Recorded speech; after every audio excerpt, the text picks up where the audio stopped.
the SEO SaaS guy, and I'm really happy to be talking to you today. I thought I'd just allow you to introduce yourself to the audience over the next couple of minutes, if you like. Yeah, appreciate the invite. So it's Sam Dunning. I'm founder of a company called Breaking B2B. And in short, we usually work with kind of B2B software, SaaS, tech, or the odd service company that's basically tired of seeing competitors above them in Google's organic search results or now AI search, basically meaning those competitors are getting a free lunch, stealing traffic, mind share, inbound leads, and pipeline around the clock. So we address that with a bit of an unusual approach to SEO and content marketing that can drive pipeline as fast as 90 days. And usually it tends to be kind of overworked, overrun marketing teams that come to us from B2B tech companies. And I also run a podcast, much like yourself, my podcast called Breaking B2B, and we interview each and every Monday. We either run a guest episode with a SaaS marketing leader to share exactly how they're driving growth today, or we do a solo episode, and that can be anything from how to craft a SaaS website that converts, or weird SEO strategies, or unusual B2B experiments I'm running, and the highs, the lows, and everything in between. And that's where I spend most of my time. That's really fun stuff. That's really exciting. I hope everyone goes and kind of starts to consume all those exciting experiments. I think one cool thing that you've done recently is also, amongst other things, get your website from fresh off the press to number one on Google for B2B SaaS SEO in 90 days. I want to get into that, but before we get into that, like, how important to that success would you say was kind of like the background strategy? You know, understanding targets, uh, Mm. messaging, customer insights, and things of that nature. I'd say pretty important. Like customer research is definitely, in my opinion, the backbone of and the foundation really of any successful B2B marketing in general. Because Mm. otherwise, you're just guessing so much. Like you're guessing your dream client profile, you're guessing if the messaging's going to work, not just on your website, but pretty much everywhere in your sales pitch, in your ads, on the site, off the site, in your if you're guesting on podcasts, all that kind of stuff. Like your customer research, your messaging just frames up everything. And for me, like to give you a without boring you with too much of the background story, but I've worked in SEO and website agencies for the best part of 13, 14 years, and I've gone from like being a project manager to sales to doing some of the hands-on work and now more strategy. And I basically built our messaging from my own pain, because we used to, when I used to sell websites in SEO, I used to sell to literally anyone and everyone who would buy. And the issue with that was it was always a struggle. Like I really, really had to work hard to convince people in the value of SEO and that it was actually worth the investment. Mm. And then when I started running my podcast, Breaking B2B, and it wasn't always called that, but it evolved to that over the last few years. And when I started interviewing these B2B and tech and SaaS marketing leaders, I realized that it makes more sense for me to double down on one B2B companies and ideally B2B SaaS teams, because the marketers within these organizations understand the value, in our case, of our offer. This doesn't have to relate to SEO, but they understand that SEO is an actual asset. They understand that if they don't invest in it, their competitors are going to rank above them in Google and steal traffic and leads and pipeline. And they have a grasp on what the flow is and that it's worthwhile. So it makes way more sense. And this is a business lesson. Like, have an offer that's not just that you think's great, but have an offer that serves a specific niche, that has the expensive problem that you solve, that is genuinely motivated to solve it, and most importantly, can easily afford that offer. Like, so you're basically selling. There's a expression, right? Selling to the starving. I don't know if I'd go that far, but they've got to have that expensive problem. They've got to be motivated to fix it. And they've got to have the cash to easily invest. So in our case, I was going blind for all these years, doubled down on B2B tech, SaaS, and B2B service, then realized these marketers actually understand the value. It makes sense to focus on them. And then using the feedback loop that I was getting from calls, like when I was speaking to these marketing leaders and tech teams, they were saying, look, our last agency kind of promised the world, and all they really gave us was loads of traffic that never converted into leads or demos or pipeline. Or they tried to do some SEO in house and it didn't really work out, and it was just they had too many tasks to juggle between ads, between events, and all the rest of it. So I literally built out our messaging based on what I was hearing from the market. So in our case, our headline is B2B SaaS SEO for revenue, not vanity. And that was Mm. basically because I wanted to pick a fight with everything we stand against. So Yeah. vanity metrics like traffic and rankings, when really want to focus on what drives pipeline as quick as possible, because that's what the exec team care about. So that's where we should be aligned. So that was, after years of my own pain, kind of helped me build out our messaging, which, like you say, is the backbone. Because if someone's coming to your website or any of your assets and it's not immediately resonating with kind of why you, how you help, why they should consider you over a competitor, then you're going to fall short, especially if you're investing into marketing, into ads, into events, and sending a lot of people to those assets like your website. Oh no, that's incredible. And I think, just in the last 2, 3 minutes, you gave a marketing 101. There's like, all the questions related to positioning, all the questions related to messaging, everything that you got to nail down, being able to replicate what your targets are saying as good messaging, it's all there. So I think already that's an amazing start. um, but am I right in thinking that you kicked off your kind of service offering, and as you're going through that, and primarily through sales calls, you kind of were just always reflecting on what you're hearing, and where people are kind of, um, you know, and how did you really gauge, like, practically, how did you gauge that, okay, no, actually these B2B SaaS marketers are a better customer for me? Was it like in your CRM they had longer kind of, they were churning less? What was the trigger to that? Yeah. I wish it was that detailed. And for companies that are a lot smarter, wiser, and have better resource than me, yes, go to your CRM and look for data like historically, what companies have we sold well to, what verticals they in, what the Mm. firmographics, industries, all that kind of stuff. So then you can, like you say, you can evaluate what type of companies, what size, who was the Mm. point of contact, how long did they stay with us, did they churn at a certain point, etc. Then you can kind of really double down on that dream client profile. I didn't have any of that. Like I'm terrible. I run most of my stuff out of Google Drive and Google Sheets and Google Docs. But we're still a small bootstrap growing company, right? Mm. So we're a small crack team, and this company, Breaking B2B, is only, as we speak, kind of around 13 months old. So in my case, I most of the data I was getting was either from folks like B2B marketing leaders I was interviewing on my podcast, Breaking B2B, or I was running a ton of, I still am. I run a lot of sales calls each and every week, discovery calls Mm. with folks that either find us for our own SEO, through the podcast, through my LinkedIn content, Mm. recommendations, my email list, etc. And I'll always dig in. Like, I think great marketers should generally be super curious. Like, being curiosity is a great trait of a salesperson, of a marketer, of a founder. So when I run those discovery calls, and this doesn't just have to translate to an SEO offer, this can translate to any offer, is really understanding like things like what's made you want to kind of book the call now, digging into kind of why are we having this conversation, like what are the kind of pain points that you're having right now, what's the impact of those pain points, etc. Why, what's made you want to look at this now of all times? If they've got an incumbent software or incumbent provider, like, wouldn't it be Yeah. easier to just stay with them? Like, why are you having this call with me? Why do you want to speak to another founder or sales rep? Like, why do you want to waste 30 minutes? Like, really diving into that stuff, pulling Interesting. those insights, and then looking for threads, looking for common patterns in the responses. And That's that was all it was, really. There was no real artwork to it. I was just hearing, because I was having these sales conversations every week, I was looking for common yeah. themes. And in my case, it was like agencies promising the earth and just delivering a bit of traffic opposed to pipeline, and overworked Mm. marketing teams and lacking resource to make it happen. So I was just putting those common themes into our messaging, and it was just nothing more detailed than that.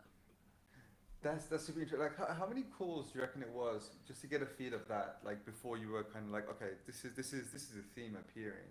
Um, Mm. yeah. How many calls was it? Oh, loads, loads. I mean, to give you some context, like, uh, Yeah. nothing in B2B marketing happens all that quick, right? Especially if you're No. selling high ticket solutions. And To give you an idea, I've been running my podcast Breaking B2B for over 5 years, and for the first 2 or 3 years, I was clueless. I was just interviewing anyone and everyone. It was only the last couple of years that I fine-tuned it to like B2B and SaaS marketing, because Okay. I realized all those issues that I had before, like trying to sell to folks that don't believe in the value of, in our case, SEO. Mhm. So I think it was just learning through the pain and then stumbling upon B2B and SaaS marketing, probably after listening to other podcasts and interviewing folks on my show, and just kind of really learning the hard way. And then I think eventually, I think what probably was the tipping point is that someone followed my content on LinkedIn, and they Mhm. were an Israeli funded tech company, and I dealt with Oh them, and wow. they were just really wanted to make SEO happen. They had a good budget, they understood the value, and I think for me that was the tipping point. I was like, this is so much better dealing with a marketer at this type of company that understands the value already and wants to make it happen. Yeah. I was like, I Yeah. should sell to more of these kind of people. And then it kind of went from there, really. So like when you figured that out, how did you double down? Was it like let's write more on LinkedIn? Was it let's you know create a website and drive the SEO traffic to it? Like what was the doubling down looking? What did that look like? Oh, it was a lot of angles. That's a good question. So it was various things. So for example, with the Breaking B2B website, it was let's make our messaging resonate with this dream client profile. Mm. So let's clearly say on our homepage straight away, in our case, B2B SaaS SEO for revenue, not vanity. Even with the name Breaking B2B, I kind of split tested that. I bought a load of different domains, and I actually asked some of my peers, like I pinged them on LinkedIn message and just said, what do you think of these name choices, and even ran a poll on LinkedIn, because I didn't want to just guess the domain name. I wanted to actually make sure it hit home with B2B marketers. And everyone was Mm. like, yeah, go for break. I gave a few choices and they said, yeah, go for Breaking B2B. And to be honest, I was surprised that was available when I registered it like 14 months ago. Um, and yeah, so a lot of stuff I was getting real advice from B2B marketers that I trusted, because I didn't want to go in blind. Like I wanted to get as much feedback as possible. And then yeah, that kind of feedback loop went through to website messaging, build, key pages, to my LinkedIn content. So pretty much all I really post about is advice for B2B SaaS marketers and such around SEO and content marketing and building in public That's with really this company and that kind of stuff. And likewise on the podcast, Breaking B2B, like episodes, interviews with those kind of marketers, the solo episodes I do on SEO and websites are all fine tuned to that audience. So making mm. everything as useful, as entertaining and valuable to that specific audience directly. Mm. So when they have the problem that we solve, we're top of mind. That makes a lot of sense. That makes a lot of sense. Yeah. You know, when you could you I don't know if there's well, I was going to ask. You can just say ask a crap question if you if you like. But is there like a way that you go from this kind of more abstract um, kind of messaging that you found out, you know, it works, to those specific titles? Do you have uh, like do you have a specific kind of framework, or do you have pillars of content that you kind of say, yeah, these are my three topics, and I'm gonna map those to my messaging and my ICP, and that's how I know my titles are good. Like how does that work? Yeah. In terms of like a content framework or strategy. Yeah, like a content frame, like yeah. I guess another way to ask my question is just to say, how do you go from that top level strategy to the kind of the content strategy, like the actual like titles and pieces of content. Like, is there something formal that's happening between those 2 points? Okay. Are you talking about our own, like in terms of what we publish on LinkedIn, or are you talking about from a wider strategy in terms of SEO, or just so I can give you the best? Yes, good point. Let's start with LinkedIn, and then move into yeah, like SEO on your website. Yeah, Yeah. yeah. And I won't be able to answer this as well, because I know in the next few weeks you're having George Kudanaris, so he's going to be great to have on this specific topic, because he can dive Yeah. into the 5 stages awareness, from like be heard, be ready, be seen, all that kind of good stuff. He's super good on that. Whereas my LinkedIn strategy is probably not as tight as George's by any means. My LinkedIn Okay. strategy is usually, let's do a mix of posts from informational, like top of funnel, to kind of mid funnel, like free assets and that kind of stuff, and then bottom of funnel, like client testimonials, review videos, quotes, and that kind of stuff. So usually Mm. it's like, it is fine tuned to my ICP, so it's something that a B2B marketer should find helpful, funny, or entertaining. Mm. But I'm a big fan of standing out, because there's a lot of SEOs that they publish great stuff, but it's very technical, and it's almost Mm. like it was SEO content to serve other SEOs. And I'm like, well, Right. that's not, rather selfishly, that's not going to grow my business. That's just going to make other SEOs clap, which is not what I want. I want other marketers to buy my shit. So how do I do that? Well, I try and post stuff that's different. Um, Mm. so that could be an experiment that I've run, like ranking in 90 days. That could be me on the street asking people, how do you get to the top of Google, which we've done man on the street videos, just to Wow. break out. That could be me making a meme that's something stupid Yeah. around SEO. So it's a mix of kind of helpful stuff, but also stuff that's a bit different. Is kind of how I approach LinkedIn. That's actually really interesting. I mean, like, yeah, yeah. I want to explore that a bit more. So, creativity, standing out, being different in B2B is like holy grail topic. How do you do that, and how do you do it well? Um, I wonder if it is for you. Was this also just kind of experimentation? You weren't thinking about it too much, just giving things a go, seeing what stuck, or or was there something more kind of like, to stand out, I need to have my own personal brand. My personal brand is going to be based on me, Sam Dunning. You reflect on who you are, and you try to put that out. Then it's kind of more structured like that. Like, how did it work? Standing out. Yeah. So I'll frame this first, although I guess I'm in a Yeah. fortunate space as the fact that I'm a founder of a company. I can pretty Mm. much do what I want on social media.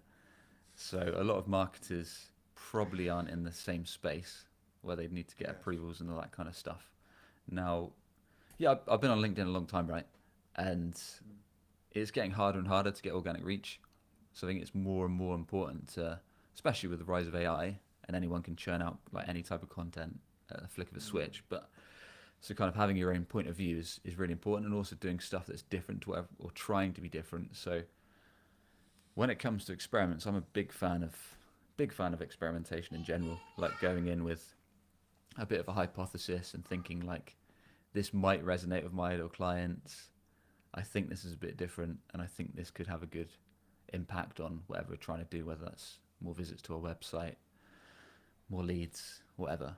Um, so That's really like one of my I've done a lot of stuff. Like so much has flopped, so much has failed. But one of the ideas that I had that's probably worked the best is my Ask the Public series, and that we started Mm. just over a year ago. And I got that idea when, I think, one night after playing football, I was just eating dinner and looking at my phone and stumbled upon YouTube short of I think it's called the School of Hard Knocks, where this guy just Okay. Yeah. interviews like entrepreneurs on the street. Yeah. Yeah. And yeah, That's great. really good little mini series. And I thought Yeah. that could be fun in B2B. So I was literally a week later, I got my friend Ben, who's a videographer, and just said, we need to do this. I've got this idea. Paid him some Yeah. cash, and we just went out and videoed it. I bought a Rode mic. He just filmed it on his phone, and I was asking people on the street like, how do you get to the top of Google? What is SEO? What do you think about cold calling and all that kind of stuff, just to get funny reactions. And we do those series now because it was quite successful. We do them maybe every couple months. We'll do it in a new location, Yeah. but that's one of the best because that still gets brought up on sales calls. Like people say, like, I really enjoyed your Ask the Public Yeah. series, and it's not directly tied to SEO, but it makes our Right. brand more memorable. Yeah. So then more people might follow us or check out our newsletter or check out the podcast. Yeah. Yeah.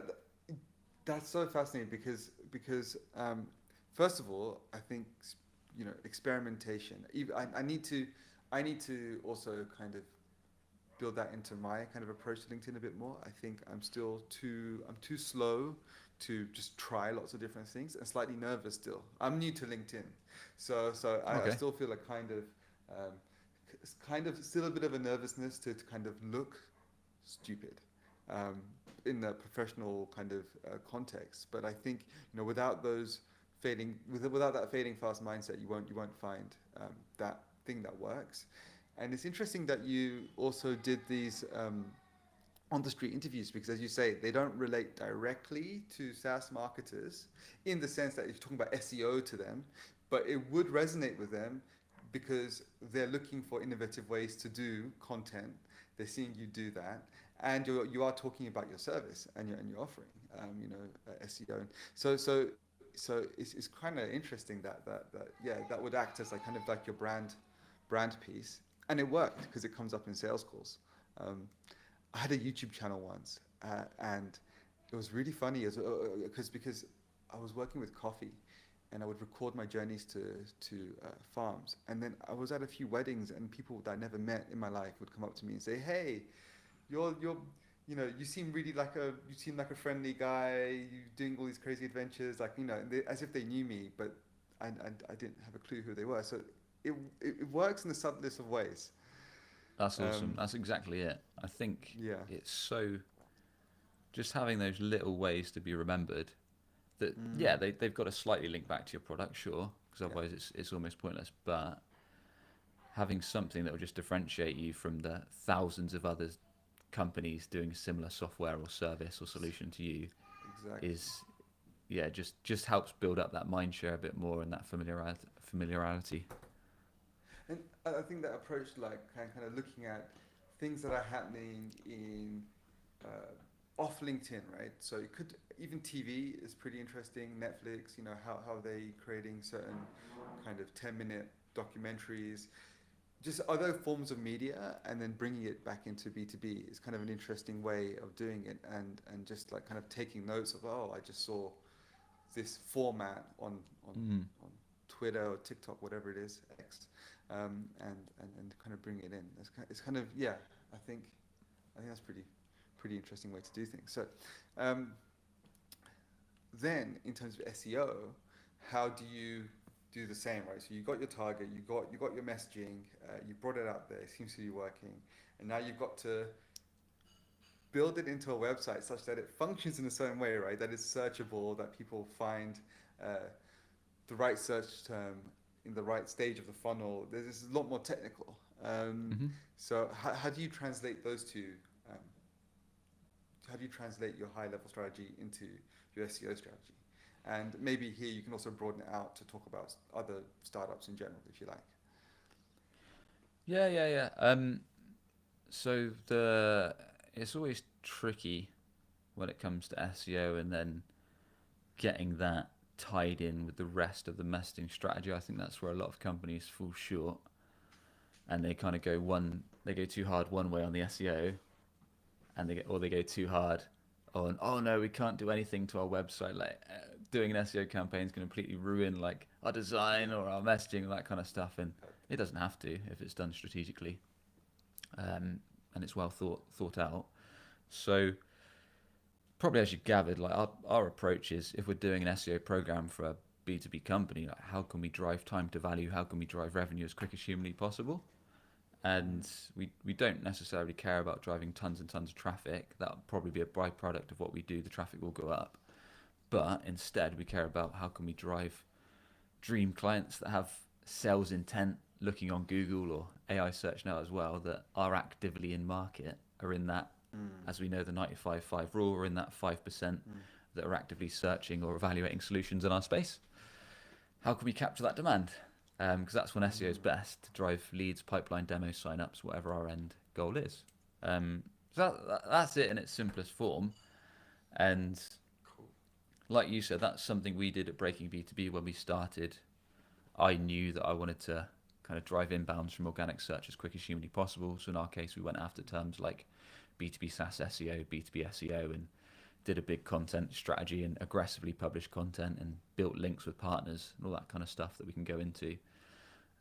But for most companies, Mm, I guess where they go wrong is a few different areas. One is, like I alluded to earlier, that perhaps the marketing team is stretched thin, and then mm, kind of maybe the revenue leader or the marketing leader kind of approaches the marketing exec and kind of says, look, we need to do some SEO.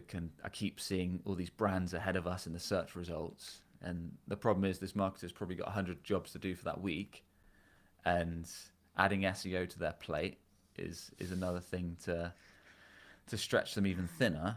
So they'll Yeah. say, okay, I'll do some SEO because they're so short on time. What that probably looks like is let's find a high traffic keyword on SEMrush or Hrefs. That's related to our product. Let's then pump out an article through ChatGPT, make a few tweaks, and chuck it on our blog, and then get back to the other 99, 98 tasks for the week. And the problem is that the revenue leader might come back to them a few months later and say, like, how did the SEO do? And they'll be like, yeah, great, I published this article on this. And they'll be like, great, how many leads did it bring in? And they'll say, well, none. You just said do SEO. And Mm. that's where the problem lies. Like, they've gone after a high traffic term. Mm. It might even rank, but it's probably not going to drive any pipeline because it's probably like a top funnel keyword, an informational based keyword like Yeah. how to do X or best ways to do Y or what is Y or that kind of stuff, real top funnel. Which is also a lot of that's being wiped out by AI overviews now, like the instant results on Yeah. Google before you have to click through into the results pages. So lack of a clear strategy is one of the biggest issues we see. And there are simple ways, like we've got frameworks that I can share, like how you can map out your quote unquote money keywords and like drive, kind of really drill down into pipeline driving terms. There's simple ways to do that, and that's where a lot of companies need to start their strategy. I, I've heard about this kind of. Yeah, I used to work with SEO as well, and Mm. you know, um, yeah, this old way of doing the whole funnel. So you go from top of funnel where you've got the most kind of like broad search terms. You know, how do you do this? How do you do that? And then you've got the middle of the funnel, which is more comparative, and then you've got the bottom of the funnel stuff. And because of AI and even paid ads and certain things like that, everything's shifting towards bottom of the funnel style, um, kind of using SEO to do bottom of the funnel style stuff. That's where it's effective. Um, so with that, like, do you also, just out of curiosity, like, what do you, how do you imagine the whole funnel now? Do you imagine like top of the funnel exists on socials, and then there's also a connection between that and your website, which is more bottom of the funnel, in terms of the article and stuff that are written there? It's a very broad question, Yeah. but Oh, sorry. it doesn't matter. Like, no need to Okay. apologize. I mean, I. How do I think of it? I think Hmm. I guess, realistically speaking, there's no funnel because the B2B journey is. This is from all my opinion, so I'm willing to be challenged. But I think the B2B buying journey is so messed up. And to give you an example of that Hmm. in action, like on our book a call page on Breaking B2B, like we've got the how did you first hear about us field that's free text in our Hmm. booking form, and someone might put LinkedIn or podcast or something like that. And then when we have the discovery call or the sales call, I will always ask like what was your full route to finding us today? Like how did you stumble upon us? And they might say something completely different, like, oh, what actually happened is I was googling like best Saas SEO agency. I saw you were listed there. Then I checked out your podcast. Then I followed you for like 6 months on LinkedIn. Then I downloaded your SEO playbook. Then I forgot about it. Then one of our execs mentioned it and they saw you on LinkedIn. Then I talked about it on Slack. Then we realized that we needed to pick up on SEO because our ad spend was too high. Oh, now I booked a call. And it's like, that just shows you like the journey is not linear at all. It's completely messed up. Um, and to answer your question, like, in short, you want to be on all the channels that your prospects are using Hmm. as trusted source of information, but usually you want to start with like the highest intent, right? And that Hmm. might be using SEO to capture bottom of funnel prospects in market looking for offer now or comparing options. That might be Google Ads. That might be doing LinkedIn content that appeals to your ICP. Hmm. That might be hitting events if your prospects are actually going to those events and they're worthwhile. I mean, most of the time I deal with a lot of kind of Series A, Series B teams, and a lot of those marketing teams are stretched thin. So Hmm. it's usually about where can we have the biggest impact the quickest, and That's so true. dedicating time to where those dream clients are hanging out.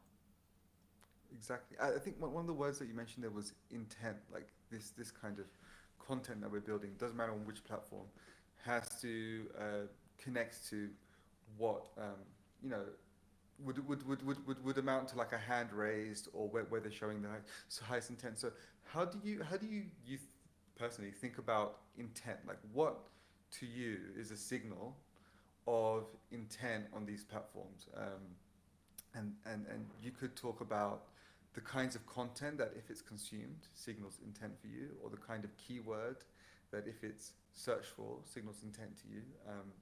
It's broad again, but I'm just curious what you take it.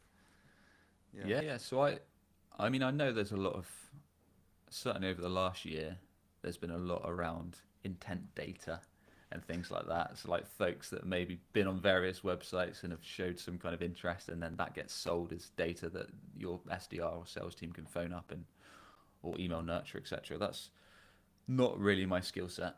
Now, my skill set is more simple. Like, what does an ICP, what does a focus client actually search for, and from an SEO perspective when they need the offer? So, like you said, it's bottom funnel stuff, so it's not informational based. But I do think there's a case for top funnel SEO if it follows a certain framework. It's more, they're probably going to type into Google things like, in the proposal software space, like best proposal software tools, or best best tools for building proposals, or best proposal software platforms, or that kind of stuff. That's probably going to be a high intent term. Or they're comparing options, so they may be evaluating 3-4 different softwares, so they're looking for stuff like Proposify alternatives, or Quilla alternatives, or Quilla versus Proposify, like those real high intent terms where they're making that shortlist and comparing the options. Those are usually the ones to start when it comes to kind of capturing demand on Google and SEO. That's so interesting. Yeah. Okay. And like, to what, I don't know if this is like a good time to kind of speak a little bit more about your money keyword framework. I know I'll point people to the actual resource linked in the description of this podcast. But I don't know if this is a good time to, like, if kind of riff on that a little bit and speak about how that works. Yeah, we can go through that quickly. So I suppose one of the simplest ways, in my opinion at least, to map out how you can get the quickest return on pipeline from an SEO strategy is to fire up a simple Google sheet. And like I say, it's mapping out money keywords, high sales intent keywords. So you fire up a Google sheet and you split it into 4 columns. Column 1 is the main offers or solutions you actually want to sell. Column 2 is industries, like we talked about at the start of the conversation, that have that problem you solve, are motivated to solve it, and historically have bought well from you and have the cash to easily invest. Column 3 is main competitors that always come up on sales calls. And column 4 links back to top funnel, actually, which is more, what are my dream clients' jobs to be done? What are their struggling moments? What are they trying to do maybe with an incumbent bodged together in-house solution that they're maybe getting frustrated with and searching for other ways to get the job done better? That's column 4. So column 1, if we go back to proposal software example, might be they'll call our solution proposal software, or proposal tools, or proposal platform, or that kind of stuff. Column 2, what are the main industries? That could be sales, HR, fintech, recruitment. You'd know that better than me. Column 3 would be competitors. So proposal software wise, that might be Proposify, Quilla, PandaDoc. There's a bunch of others. And then the 4th one, jobs to be done.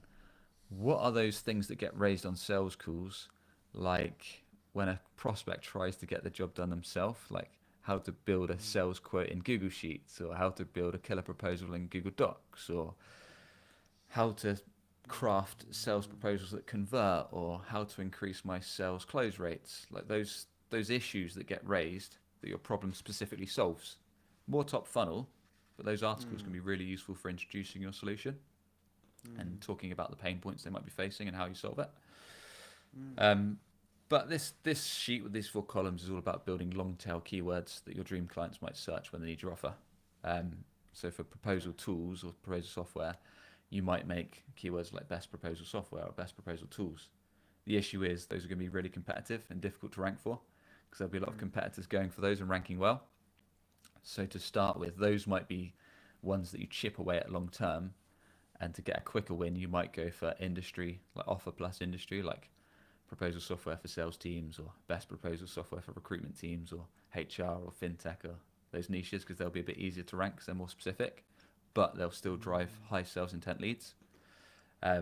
And then using the competitor column, that would be what we talked about earlier. Like we know that Yeah. folks usually evaluate 3 or 4 vendors. So they might search for like Proposify versus PandaDoc or Proposify pricing or Proposify alternatives. And that's where you can have an article that says, these are the top 10 alternatives to this solution. Maybe position yourself as number one, but share your points of differentiation, why folks choose you, what you do the others don't, comparison tables, show your product in action, social proof, and all that good stuff.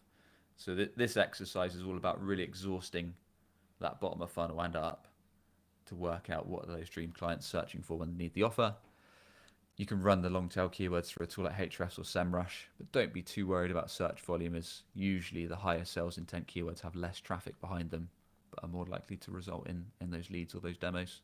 So that's kind of the first exercise you want to do. And then after that, you can start working out what type of pages you need to build. That's really interesting. You know, what I kind of picked up on a couple of things is that, again, it begins with the sales calls. And in those sales calls, you figure out what your specific customer's journey is. You know, where do they start? What's the trigger? What questions are they asking when it comes to jobs to be done? You know, and then your SEO maps onto this specific customer journey and the specific questions they're answering. So you're able to hit them when it matters, saying the things that matter, and that actually moves them to the next point as well, which is down to revenue. And then, of course, yeah, from that you can also figure out the very specific, high intent revenue terms that relate specifically to your product, your business, so that's really interesting. Yeah, so happy to share that framework and link your website to it and everything on the bottom of this podcast. Now, I'm just curious as well.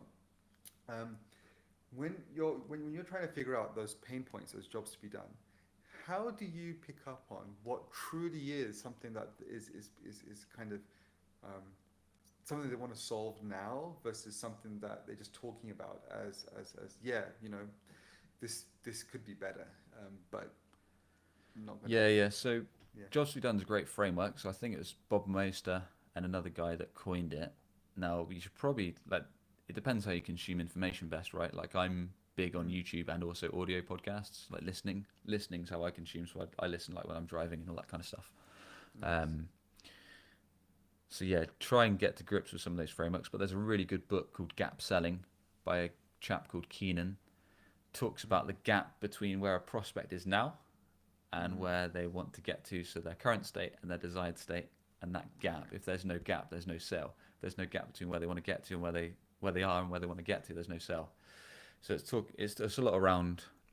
My background is sales, so I'm quite a curious mind in the sense that I like to run sales. I like to run discovery calls, and then the marketer inside me would like to know the why, the hows, and all that kind of stuff to extract the information. So if you can get good at, doesn't have to necessarily be sales calls. It could be you run a podcast where you interview your ICP, or you run a mini series or whatever, or you just listen to those sales calls that you pull from your team. You have to have a way to extract that information, and then you can run it through a tool like ChatGPT or whatever to get the patterns. But yeah, finding the jobs to be done. I mean, I guess there's no real easy way unless you have a bank of sales calls already. But if you're a smaller team, you might have to literally extract them yourself. And most of it is diving into questions like, what's made you want to evaluate this now? How are you currently doing this? Like, I don't know if it was sales proposals that they've approached you for, like a tool. Like, how are you currently getting quotes out for your sales for your offers, or how are your sales? Walk me through how your sales team currently sends out quotes or proposals. And they might say, well, actually, they're spending an hour every time, like building it in Google Docs or Google Sheets, and it's like. And you might say, like, is that a good use of their time, do you think? And they'll say, actually, no. They could be doing more cold calling or cold email or LinkedIn outreach if they had that time back. And you say, right, okay. So do you think kind of it should be automated, or what do you think? And then get the prospect to give you the answer. Don't put words into your prospect mouth. Get them to literally say what the issue is. Ask probing questions, and they'll start spilling out the information. So it's almost like customer research, but in a sales call. To them to bring up their problems, and if the problem's not impactful enough, there won't be a sale, because if they think Oh yeah, it's in Google Docs. It's wasting like a few minutes a day, but we've actually got this really good template that converts really well and drives a lot of sales, and we're not that bothered. That they don't care. Whereas if it does, if they are starting to get frustrated and they're saying like, yeah, we're building process in Google Docs, it's taking an hour of our sales teams every time. The sales team are starting to get pissed off, and you'll be like, why is that an issue? And are they actually taking time off, or they're not hitting quota, or they're skipping cold calling, whatever. And then you say, well, what impact is that having on your business? Well, actually, we missed Q1 targets because of it. Then you know you've got a money problem. Um, so there's all that stuff really, and all this has just come from me reading loads of sales books and doing loads of interviews, and it's stuff that you pick up and you have to go through trial and error. But yeah, gap selling is very good for that kind of stuff. Damn, man. What I'm picking up here is just that you understand sales, um, customer research to the extent that you've the important parts, and SEO. I think that's what's made this conversation so and marketing and yes, it's made this conversation really interesting for me because I've been able to like kind of bounce around these different places that I found like are interconnected and you've really opened my mind up to a few things and also framed up a few things I'm going to be using myself, especially your kind of money keyword slash customer's journey combined. Like that for me is a great framework, so I'm going to be using it, delving into it, and so yeah, I just want to say like thanks so much, man, for your time and answering all these questions. Yeah, yeah. No worries. Good questions. Thanks, Sam, and yeah, 100%. Thank you so much. Cheers for having me.